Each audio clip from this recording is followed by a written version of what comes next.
Thank you, Representative Harris Davila. I support your bill. I just wanted to have, and it's a good bill. I just had a couple clarifying questions, if you don't mind, Yeah. and answering it. So, it's my understanding that several child care advocacy organizations and child care educator groups asked for this legislation. Is that true? Yes, it is. Okay. It's a result of a pretty comprehensive study they did on making childcare more accessible in the state.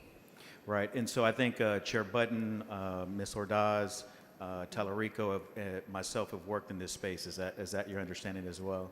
Yes, from our earlier conversation, that's Yeah. the understanding, and I appreciate those efforts. Okay.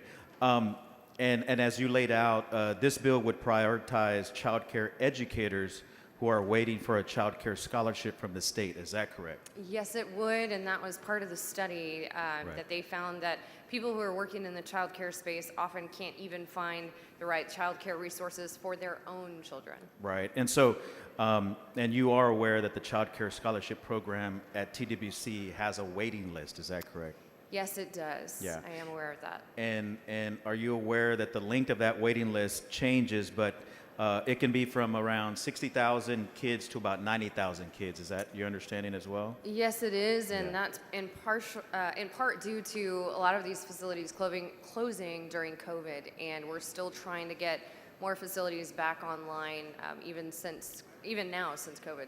Right, right. So thank you for your work on that. And so, am I correct that there are income eligibility requirements to receive a child care scholarship? Is that correct? Yes, that's not in this bill, but yes, you are correct. But just for the general, the program that we're trying to help here, in general, the federal dollars that we get, there is income eligibility for those folks, and is my understanding that, am I correct that for child care workers to qualify for a scholarship under this program, they would need to earn 85% of the state median income or less? Is that your understanding? That's my understanding. Okay. Again, not part of the bill, but yes, that is Yeah. my understanding.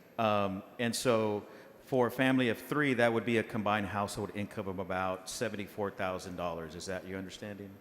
That's my understanding, and I'll even add to that the average cost for infant care alone in Texas is $777 a month. Right. And so I just want to say that I support the bill. I appreciate the bill. But I also want to acknowledge that we have a little bit more work to do on this issue, particularly for both the child care worker themselves, the salaries. Obviously, they need a pay raise. Yep. And this is a good step to try to mitigate some of their expenses and being able to prioritize them under the TWC programs. But I just want to say thank you for this bill, and I look forward to working with you in the future on these bills. Thank you, and thank you again for your work in this space. I move passage.